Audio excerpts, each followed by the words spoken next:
Hello दोस्तों, स्वागत है आप सभी के अपने यूट्यूब चैनल आंसी स्टडी में। दोस्तों आज हम आप सभी के लिए एक नया मैथ का कोर्स लेकर आए हुए हैं जो आपको पर डे शाम 6 बजे देखने के लिए मिलेगा और बेसिक लेवल से मिलेगा। तो आप बेसिक लेवल से यदि आप मैथ पढ़ना चाहते हैं तो हमारे चैनल से जुड़े रहें और प्रतिदिन आप मैथ का कोर्स देख सकते हैं। ठीक है, तो चलिए आज हम मैथ का पहला चैप्टर शुरुआत करने वाले हैं मेंसुरेशन से। मेंसुरेशन चैप्टर आज पार्ट 1 है, फिर पार्ट 2 मिलेगा, आपको पार्ट 3 मिलेगा। इसी तरह से और भी चैप्टर सारे आपको बेसिक लेवल से देखने के लिए मिलेगा। ठीक है, तो चलिए फ्रेंड्स ज़्यादा समय नहीं लेते हुए हम स्टार्ट करते हैं मेंसुरेशन चैप्टर। ठीक है, मेंसुरेशन एक्चुअली हमको दो चीज़ में पढ़ना रहता है। ठीक है, मेंसुरेशन हमें दो भागों में पढ़ना रहता है। कौन कौन? एक पढ़ना रहता है आपको एरिया या परिमाप। क्या पढ़ना रहता है? एरिया या परिमाप। ठीक है, और एक पढ़ना रहता है आयतन। सबसे बड़ा चीज होता है कि आप इसको समझते कैसे हैं। ठीक है, एरिया कहने का मतलब कि अगर आप किसी कोई खेत है, ठीक है, तो खेत का जो लंबाई होगा चौड़ाई होगा वो पे पूरा एरिया उसका क्षेत्रफल निकल जाएगा, है ना। तो क्षेत्रफल कहने जैसे कि मान लीजिए ये बोर्ड है ना, ये बोर्ड जो है इसका जो लंबाई है चौड़ाई है ऊंचाई है जो सब ये क्या होगा, ये क्षेत्रफल हो गया, है ना। ये सारा वो क्षेत्रफल कहने का मतलब जो जितना क्षेत्र घेर रहा है वो हो गया क्षेत्रफल। ठीक है, अब हम बात करते हैं परिमाप की। तो परिमाप कहने का मतलब कि मान लेते हैं कोई एक क्यारी है, ठीक है, और इसके चारों तरफ आरी है। तो ये आरी और ये आरी और ये आरी और ये आरी, ये टोटल जितना आरी है इसका लंबाई और इसका लंबाई इसका लंबाई, ये टोटल क्या हो जाएगा? यही परिमाप हो जाएगा। तो परिमाप और एरिया दोनों अलग अलग है। ठीक है, अब उसी तरह से हम आयतन का बात करते हैं। तो आयतन देखिए, आयतन कहने का मतलब कि किसी भी वस्तु का मात्रा, है ना, कि वो कितनी मात्रा से मिलकर बना हुआ है। ठीक है, तो इसका मतलब हुआ आयतन। तो आप आयतन में क्या क्या पढ़ना पड़ेगा हम लोग को, और क्या एरिया और परिमाप में क्या पढ़ना पड़ेगा? तो देखिए एरिया में हमें पढ़ना है क्या क्या? त्रिभुज पढ़ना है ना, वर्ग पढ़ना है, वृत्त पढ़ना है, और इसमें पढ़ना पड़ेगा हमको बेलन पढ़ना पड़ेगा, शंकु पढ़ना पड़ेगा, और गोला पढ़ना पड़ेगा, और अर्धगोला पढ़ना पड़ेगा। ठीक है, छीनक पिरामिड वगैरह इस समय पढ़ना पड़ेगा आयतन में। अब हम बात करते हैं एरिया का। तो एरिया का जब हम शुरुआत करते हैं तो एरिया में हमें क्या पढ़ना पड़ेगा? एरिया का पढ़ना पड़ेगा त्रिभुज, वर्ग और वृत्त, है ना। तो त्रिभुज में भी बहुत सारे त्रिभुज हम पढ़ेंगे, समबाहु त्रिभुज, विषमबाहु त्रिभुज। वर्ग में पढ़ेंगे समलंब चतुर्भुज, समचतुर्भुज, समांतर चतुर्भुज। वृत्त में अर्धवृत्त, ये सब सारी चीज हम पढ़ेंगे। ठीक है, तो चलिए फ्रेंड्स हम शुरुआत करते हैं त्रिभुज से। ठीक है, त्रिभुज से हम स्टार्ट करते हैं सबसे पहले। तो त्रिभुज कहते किसको हैं आप सब ऐसे जनरल जानते होंगे। देखिए आप सबको मजाक लग रहा होगा या फिर आप सबको लग रहा होगा कि ये खिलवाड़ है। मैथ को खिलवाड़ में लेके नहीं चलिएगा। अगर मैथ को आप जब तक जड़ से नहीं पकड़ते हैं तब तक आपको मैथ कभी नजदीक आने नहीं देगा। इसलिए मैथ को अगर पकड़ मजबूत बनाना है तो सबसे पहले उसके जड़ को मजबूत करना होगा, है ना। तो हम उसी तरह से जड़ का शुरुआत करते हैं मेंसुरेशन का। ठीक है, सबसे पहले त्रिभुज के बारे में जानते हैं। तो त्रिभुज की जनरली तो सभी को जानते हैं कि तीन भुजाओं से घिरे हुए क्षेत्र को क्या कहते हैं? त्रिभुज कहते हैं, या आकृति को। तीन भुजाओं से घिरे हुए आकृति को क्या कहते हैं? त्रिभुज कहते हैं। त्रिभुज कई एक प्रकार के हो सकते हैं, समलंब हो सकते, समकोण त्रिभुज हो सकते हैं, समबाहु त्रिभुज हो सकते हैं, है ना। ये सब सारे क्या है? त्रिभुज हैं। तो हम बात करते हैं त्रिभुज के बारे में। तो सबसे पहले चर्चा करेंगे हम क्या? सबसे पहले चर्चा करेंगे हम विषमबाहु त्रिभुज पर, है ना। सबसे पहले जान लेते हैं कि त्रिभुज कितने प्रकार का था। तो विषमबाहु त्रिभुज, फिर पढ़ लेते हैं काची, दूसरा होता है समबाहु त्रिभुज, और फिर होता है समद्विबाहु त्रिभुज। समद्विबाहु त्रिभुज। देखिए दोस्तों ये सब सारे त्रिभुज हैं। आप इस त्रिभुज को किस तरह से कैसे जानते हैं, है ना। तो देखिए विषमबाहु त्रिभुज कहने का मतलब हुआ, विषमबाहु त्रिभुज का मतलब कि इसकी सारी भुजाएं, इसकी जो भुजाएं हैं, इसकी भुजाएं बिल्कुल कोई भी भुजा मतलब बराबर नहीं हो, है ना। अगर मान लीजिए इस प्रकार का विषमबाहु त्रिभुज है तो इसका लंबाई कुछ, इसका लंबाई कुछ और इसका लंबाई कुछ अलग अलग, है ना। तीनों भुजा की लंबाई जो है सो कि बिल्कुल अलग अलग होना चाहिए, है ना। अब हम बात करते हैं समबाहु त्रिभुज का। तो समबाहु त्रिभुज कहने का मतलब ये हुआ कि अगर मान लीजिए कोई ये त्रिभुज है ए बी सी, तो इसका जो लंबाई होगा और इसका इसका इसका तीनों का लंबाई क्या होगा, सेम होगा, है ना। कहने का मतलब समबाहु त्रिभुज में कि जो त्रिभुज की जो तीनों भुजाएं होगी, या अगर मान लेते एक भुजा 3 सेंटीमीटर है तो कन्फर्म है कि आपको तीनों भुजा कितना होगा, 3 सेंटीमीटर का ही होगा, है ना। तो ये चीज है आपको। फिर हम यही बात करते हैं समद्विबाहु।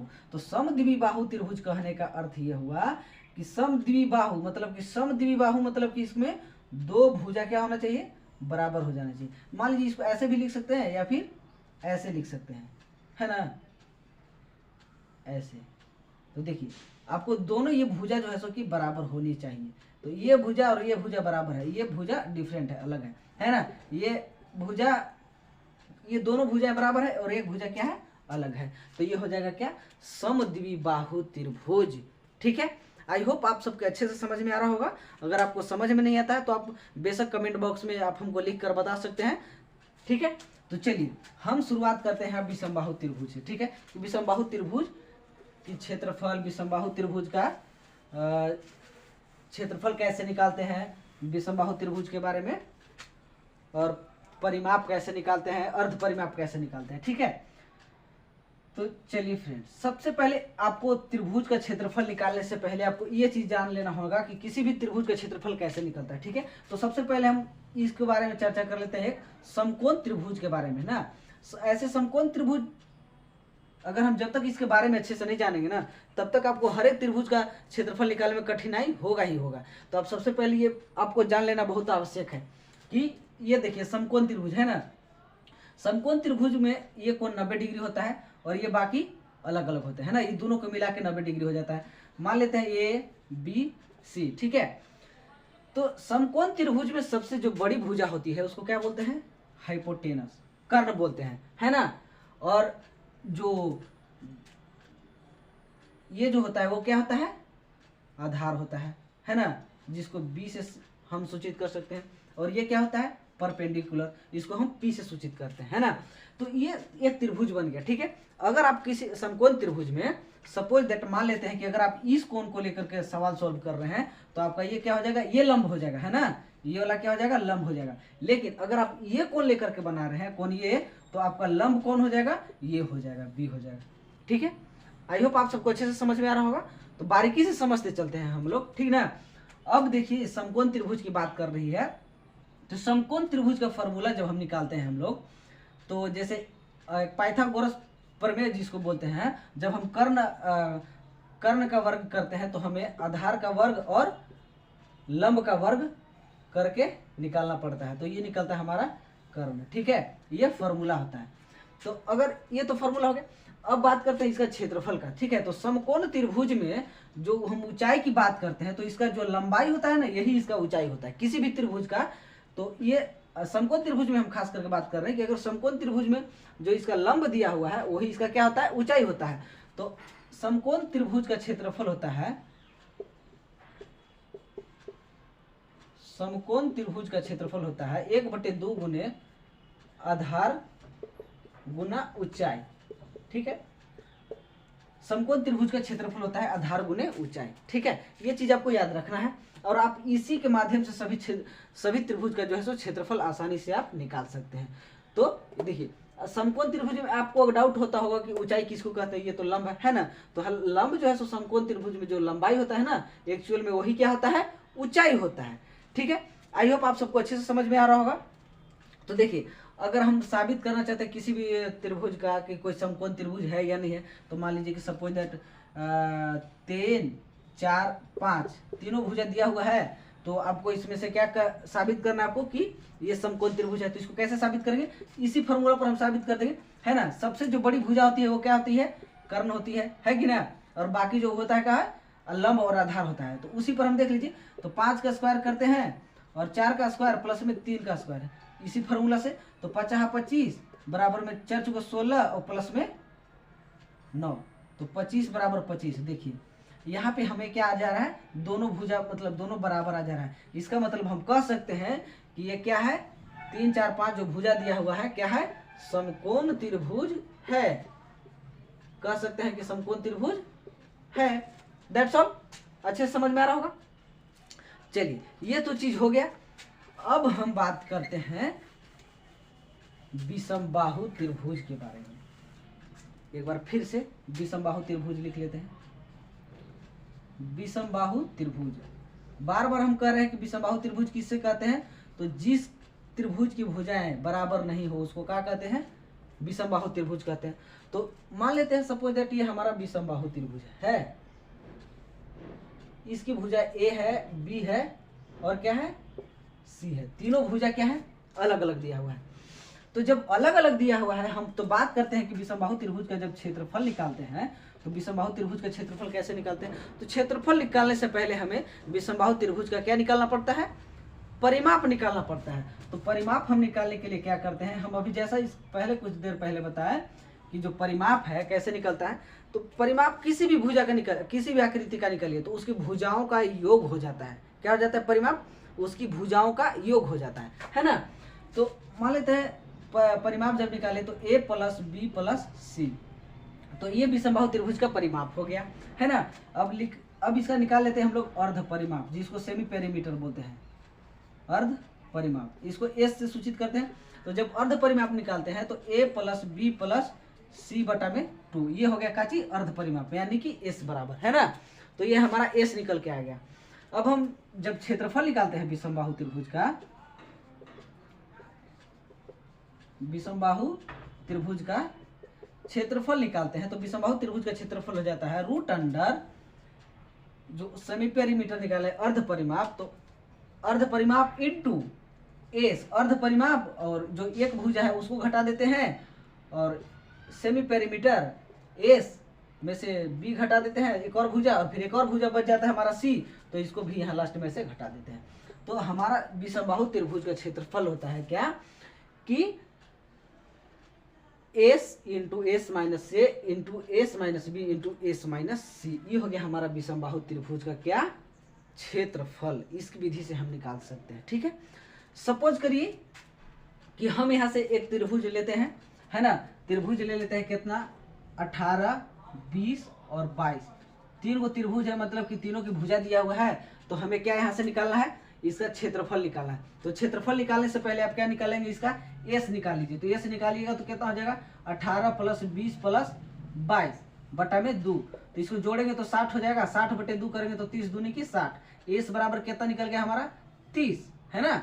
एस बराबर 30 निकल गया। तो विषमबाहु त्रिभुज का क्षेत्रफल हमको निकालना है, तो यहाँ से ऐसे निकाल देंगे, रूट अंडर 30 में से एक भुजा घटाएंगे कितना, 18, एस 30 में से 18 घटा देते हैं, फिर घटा देते हैं कितना, 30 में से 20 घटा देते हैं, और फिर 30 में से कितना घटा देते हैं, 22 घटा देते हैं, है ना।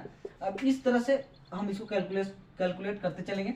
तो 30 इंटू 30 में से 18 गया तो कितना बचा, 12, और 20 में से 10 गया, 30 में से 20 गया तो कितना बचा, 10 बच गया, और 30 में से 22 गया तो 8 बच गया, ठीक है। अब हम इसको गुना करेंगे तो हो जाएगा रूट अंडर 3600 गुना 4 गुने 2, इसको ऐसे लिख सकते हैं, है ना। जब हम वर्ग करेंगे तो इसका वर्ग हो जाएगा 3600 के 60, और 4 का हो जाएगा कितना, 2, और बच गया हमारा रूट अंडर 2। तो यही हो जाएगा क्या, 120 रूट अंडर 2। ये हमारा काची निकल जाएगा, सेंटीमीटर स्क्वायर क्षेत्रफल निकल जाएगा, ठीक है। तो ये हमारा आंसर हो जाएगा, है ना।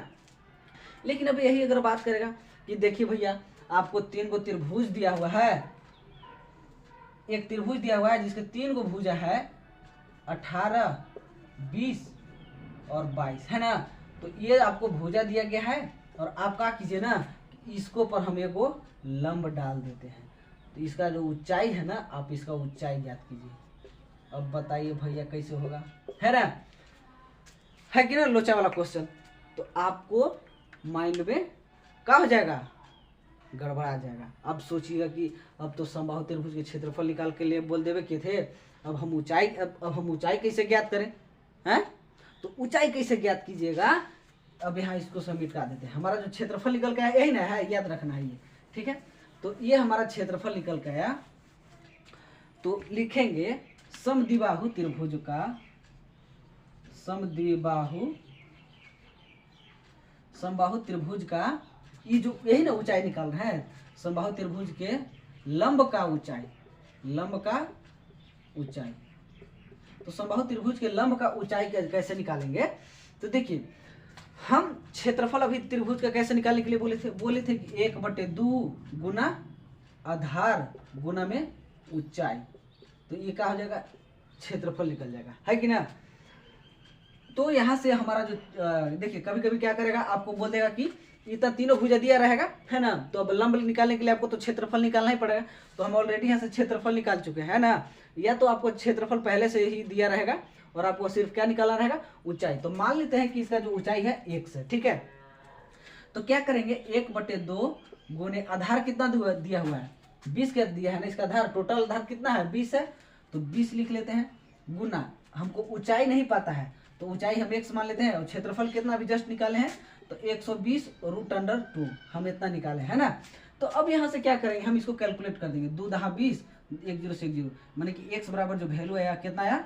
12√2। ये हमारा कितना क्या निकल गया? समद्विबाहु त्रिभुज के लंब का ऊंचाई निकल गया, है ना। अब अगर बोलता कि ना भैया, अब आपको क्या करना है, ई नहीं डालना है, अब हमको क्या कहिए ना कि यहाँ डाल के बताइए कि एकर लंबाई कितना होगा। तो कुछ नहीं है, सपोज तो जैसे कि हम जब इस त्रिभुज को लेकर के बना रहे थे तो हमारा आधार 20 हो गया था। अब आधार कौन हो गया? 22। तो हम चुपचाप यहाँ पे खाली 22 लिख देंगे, है कि ना, और 22 लिख के बना देंगे तो भी आंसर आ जाएगा, ठीक है। आई होप आप सबको अच्छे से समझ में आ रहा होगा। पहले हम थ्योरी समझा लेते हैं, उसके बाद आपको अगले पार्ट में हम क्वेश्चन भी कराएंगे, ठीक है। चलिए दोस्त फ्रेंड्स, अब हम बात करते हैं समबाहु त्रिभुज की, ठीक है। विषमबाहु त्रिभुज खत्म हो गया अब हम बात करते हैं समबाहु त्रिभुज की। तो समबाहु त्रिभुज किसे कहते हैं? तो समबाहु त्रिभुज उसे कहते हैं जिसकी सभी त्रिभुज की सारी भुजाएं क्या होती हैं? बराबर होती है, उसको समबाहु त्रिभुज कहते हैं, ठीक है। समबाहु त्रिभुज किसे कहते हैं? तो समबाहु त्रिभुज की जिस त्रिभुज की तीनों भुजाएं क्या होती हैं? आपस में बराबर होती है, उसको हम समबाहु त्रिभुज कहते हैं, ठीक है। तो समबाहु त्रिभुज हम एक बना लेते हैं सबसे पहले।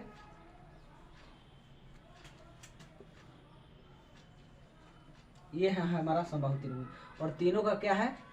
बराबर है भुजा, है ना। ये है तो ये भी ये है, तीनों भुजाएं बराबर है। तो सबसे पहले समबाहु त्रिभुज का आप क्या जानते हैं? परिमाप अगर बोल देगा तो आप निकाल लीजिएगा ना। परिमाप बोल दिया समबाहु त्रिभुज का तो क्या कीजिएगा? a + a बराबर में 3a। तो समबाहु त्रिभुज का परिमाप क्या हो जाएगा? 3a, है ना। अब हम बात करते हैं कि क्षेत्रफल का। तो क्षेत्रफल कैसे निकलता है भैया? तो समबाहु त्रिभुज का क्षेत्रफल जानते हैं कौन सी होता है? समबाहु त्रिभुज का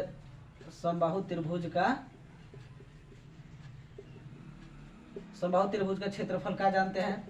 तो समबाहु त्रिभुज के क्षेत्रफल जानते हैं कि 3a² बटा में 4। तब कैसे जानते हैं, है ना। ये कैसे सूत्र आया, कहाँ से आया? तो आपको इसको जानने के लिए सबसे पहले क्या करना पड़ेगा? समबाहु त्रिभुज का क्या निकालना पड़ेगा? ऊंचाई निकालना पड़ेगा, है ना। ये निकालना पड़ेगा ऊंचाई। यहाँ से यहाँ तक एक मान लीजिए लंब डाल देते हैं इसको, है कि ना। तो जब लंब डालिएगा यहाँ पे तो ये जो ए भुजा है इसको 2 बराबर भाग में बांट देगा। कहने का मतलब कि यहाँ से यहाँ तक की दूरी कितना हो गया? a/2 और यहाँ से यहाँ तक कितना हो गया? a/2। माने कि यहाँ से यहाँ तक की दूरी a/2 और यहाँ से भी यहाँ तक के a/2, ठीक है। और ये जो कोण हो गया ये 90 डिग्री का हो गया, है ना। अब आप अगर इसको ऐसे खत्म कर दें तो ये समकोण त्रिभुज हमको साफ दिख रहा है। हम ऐसा इसलिए कर रहे हैं कि हमको यहाँ से समबाहु त्रिभुज की ऊंचाई ज्ञात करनी है। तो यहाँ समबाहु त्रिभुज की ऊंचाई कैसे होगी, ठीक है। तो समबाहु त्रिभुज के बारे में बात कर रहे हैं हम लोग कि समबाहु त्रिभुज का क्षेत्रफल तो ये जानते हैं कि होता है √3a²/4। तो जब इतना डाल दिए, यहाँ पे मान लेते हैं एक ऊंचाई हमको निकाला है ना। तो समबाहु त्रिभुज की ऊंचाई निकालने के लिए फार्मूला लिख लेते हैं यहाँ पे। समबाहु त्रिभुज का ऊंचाई निकाला है ना। तो ऊंचाई निकालने के लिए हम क्या करेंगे? एक समकोण त्रिभुज हो गया है ना ये। तो मान लेते हैं कि x है ना। तो x बराबर हम निकालेंगे इसको क्या? √, जैसे देखिए यहाँ पे जब हम निकाल रहे हैं तो ये लंब ना हो गया। तो जब हम लंब निकाल रहे हैं तो क्या करेंगे? कर्ण स्क्वायर में से आधार स्क्वायर घटा देंगे तो हमारा निकल जाएगा क्या चीज? लंब स्क्वायर। तो लंब का निकाल रहे हैं तो √स्क्वायर था इधर तो अंक रूट चढ़ जाएगा। अब हो जाएगा कर्ण के स्क्वायर में से हम कितना घटा रहे हैं? आधार का स्क्वायर। तो आधार कितना है? a/2 का होल स्क्वायर, यही है ना। अब यहाँ से हम क्या करते हैं? a² माइनस, अब इसका स्क्वायर करते हैं तो a²/4 हो गया, ठीक है। अब 4a² में से 1a² घटाएंगे तो 3a² √बटा में क्या हो जाएगा? 4, ठीक है। अब इसको वर्ग करते हैं तो √3 रहेगा ही, और जब ये रूट जो है सो ए स्क्वायर पर आएगा तो दोनों खत्म हो जाएगा और क्या बचेगा, सिर्फ ए बचेगा बटा में 4। तो ये हो गया का चीज, समबाहु त्रिभुज, समबाहु त्रिभुज का ऊंचाई, समबाहु त्रिभुज का ऊंचाई x बराबर ये हमारा निकल के आ गया है ना। अब अगर बोलेगा समबाहु त्रिभुज की ऊंचाई निकालने के लिए तो हम इस फार्मूला से उपयोग करके निकाल लेंगे। बोलेंगे कि एक भुजा इतना दिया हुआ है, आप इसका ऊंचाई निकालिए, तो आसानी से निकल जाएगा, है ना। अब बात करते हैं कि इतना क्षेत्रफल कैसे आया। ठीक है, तो इतना क्षेत्रफल कैसे आया, तो चलिए हम दिमाग लगाते हैं। किसी भी त्रिभुज का क्षेत्रफल निकालने के लिए हम क्या बताए थे कि 1/2 गुने आधार गुना ऊंचाई। ठीक है, देखिए भैया, हम ये बताए थे किसी भी त्रिभुज का क्षेत्रफल निकालने के लिए तो इसका ऊंचाई क्या हो जाएगा, इसका ऊंचाई अभी जो निकाले जस्ट यही ना, ये आधार हो जाएगा, यहाँ से यहाँ तक आधार, और ये हो जाएगा ऊंचाई। तो देखिए 1/2 आधार कितना है इसका, आधार पूरा है ना, आधार हम पूरा ले रहे हैं ए, तो ए ले लिए। और ऊंचाई कैसे पता, ऊंचाई तो हमरा नहीं पता, लेकिन नहीं कैसे पता, हम यहाँ पे अभी निकाले ना, समबाहु त्रिभुज का ऊंचाई √3 ए बटा में कितना 4। एक सेकेंड, हम यहाँ पे गलती कर दिए कि देखिए ये जो रूट है ना, ये रूट सभी का है, इसका भी है कि ना। तो जब इसका रूट है तो इसका भी तो वर्ग करेगा, तो इसका वर्ग करेंगे तो यहाँ जाएगा 2, है ना। यहाँ पे थोड़ा गलती हो गई थे, आप लोग सुधार लीजिएगा, देख लीजिएगा। ठीक है, अब हम लोग क्या करेंगे यहाँ से, देखिए भैया, अब ए और ए स्क्वायर हो गया और √3 है ही, तो √3 ए स्क्वायर बटा में 2 दूनी के 4। ये देखिए हमको निकल के आ गया यही वाली फॉर्मूला, यहाँ समबाहु त्रिभुज का क्षेत्रफल कितना आसानी से निकल गया।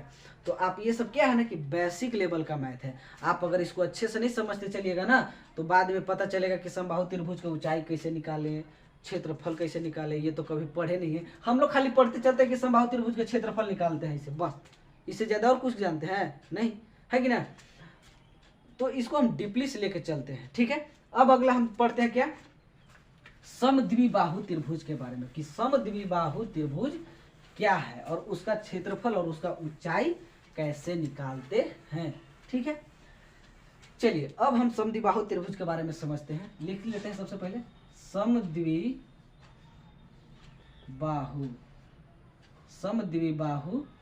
त्रिभुज। तो समद्विबाहु त्रिभुज के बारे में हम जान लेते हैं क्या है।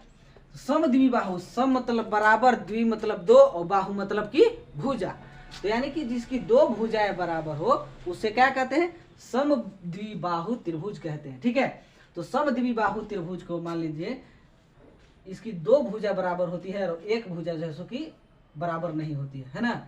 तो समबाहु त्रिभुज की इस तरह से आकृति बना लेते हैं हम लोग और देखते हैं कि ए और ये बी, मान लेते हैं 2 भुजा बराबर है ना और एक भुजा बराबर नहीं है। ठीक है, तो अगर इसका परिमाप निकालने के लिए बोलेंगे तो भी उस तरह से जोड़ देंगे, तीनों भुजा एक साइड, है कि ना। अब हम बात करते हैं समबाहु त्रिभुज का क्षेत्रफल कैसे होता है और क्या होता है। तो समबाहु त्रिभुज का क्षेत्रफल निकालने के लिए सबसे पहले हम समबाहु त्रिभुज का ऊंचाई निकालेंगे तब है ना। तो ऊंचाई निकालने के लिए क्या करेंगे, सबसे पहले तो लिख देंगे कि समद्विबाहु त्रिभुज का, समद्विबाहु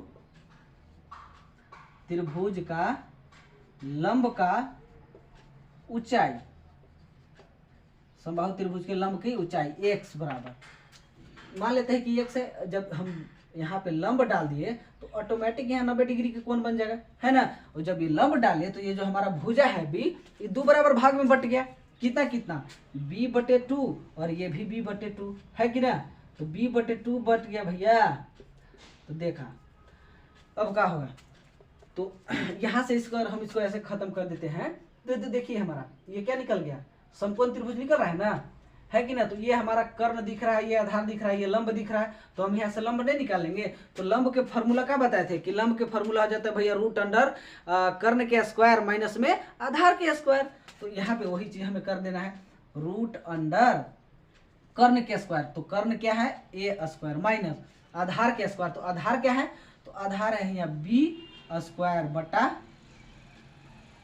2 के स्क्वायर। ठीक है, ये हमारा निकल गया यहाँ पे। तो अब इसको क्या करेंगे, ए स्क्वायर माइनस बी स्क्वायर बटा में 4। ठीक है, तो अब इसको करेंगे, इससे इससे घटा देंगे, तो इसको घटाएंगे तो हो जाएगा 4a square minus B square बटा में 4। ठीक है, अब देखिए ये जो 4a square minus B square बटा में कितना, 4 के वर्गमूल कितना हो जाएगा 2। तो यहाँ से निकल के आ गया हमारा क्या, ऊंचाई निकल के आ गया किसका, तो इसका। ये जो समद्विबाहु त्रिभुज है, समबाहु त्रिभुज पर जो लंब डाले हैं, जो लंब है ना वही ऊंचाई है, तो उसका ऊंचाई कितना निकल के आ गया हमारा, ये निकल के आएगा। अब हम बात करते हैं समबाहु त्रिभुज का क्षेत्रफल निकालने के लिए। तो समबाहु त्रिभुज का क्षेत्रफल कैसे निकालेंगे, तो देखिए किसी भी त्रिभुज का जब हम क्षेत्रफल निकालते हैं तो आधार गुने ऊंचाई लिखते हैं ना, 1/2 लिख लिए, यहाँ पे लिख लेते हैं पहले, सम द्विबाहु त्रिभुज का क्षेत्रफल कैसे निकालते हैं। तो सबसे पहले समबाहु त्रिभुज का क्षेत्रफल निकालने से पहले हम जानते हैं किसी भी त्रिभुज का क्षेत्रफल निकालने के लिए हम उसको 1/2 आधार गुने ऊंचाई कर देते हैं ना। तो 1/2 गुने आधार गुने ऊंचाई,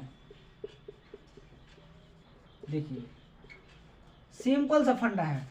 1/2 आधार कितना है, एक बात बताइए, जब हम इसका क्षेत्रफल निकाल रहे हैं तो आधार कितना है, तो आधार देखिए कितना है मेरे सामने, बी है ना, टोटल पूरा यहाँ से यहाँ तक कितना है, यहाँ से यहाँ तक बी है, यहाँ से यहाँ तक क्या है, ऊंचाई है। तो आधार हमको दिख रहा है बी, पूरा बी है ना। कुछ देर के लिए भूल जाइए कि ये नहीं है, काहे कि हम पूरा त्रिभुज का क्षेत्रफल निकाल रहे हैं ना। अब ऊंचाई, तो ऊंचाई कितना निकाले हैं अभी देखिए, जस्ट अब हम अभी ऊंचाई निकाले हैं √4a square minus B square बट्टा में 2 है ना। तो अब क्या करेंगे, अब b से इसमें मल्टीपल हो जाएगा, b √4a square minus B square बट्टा में 4 है ना, 2 दूनी के 4। अब क्या करेंगे, इसको b/4 को अलग लिख लीजिए और √4a square minus B square, ये क्या निकल गया, समद्विबाहु त्रिभुज का क्षेत्रफल। समद्विबाहु त्रिभुज का क्षेत्रफल निकल कर आ गया हमारा। ठीक है, ये और ये क्या निकल के आ गया, समबाहु त्रिभुज का क्षेत्रफल का ऊंचाई निकल के आ गया। तो इस तरह से अगर आपको हम दे दिया जाए सवाल तो हम आसानी से कर सकते हैं। कितना आसानी से हो गया, आप अच्छे से अगर समझ रहे हैं तो आपको बहुत अच्छा से समझ में आएगा, लेकिन आपको ना माइंड एकत्रित करके पढ़ना होगा। मैथ क्या कहता है कि मैथ ज़्यादा से ज़्यादा सोचो, तुम जितना सोचोगे हम तुम्हारे अंदर उतना ही आ सकते हैं। तो मैथ क्या करता है, आपको सोचने की एबिलिटी चेक करता है कि आपके अंदर कितना सोच सकते हैं, है ना। तो आई होप आप सबको अच्छे से समझ में आ रहा होगा। तो मिलते हैं अगले पार्ट में, और वहाँ पे हम लोग कुछ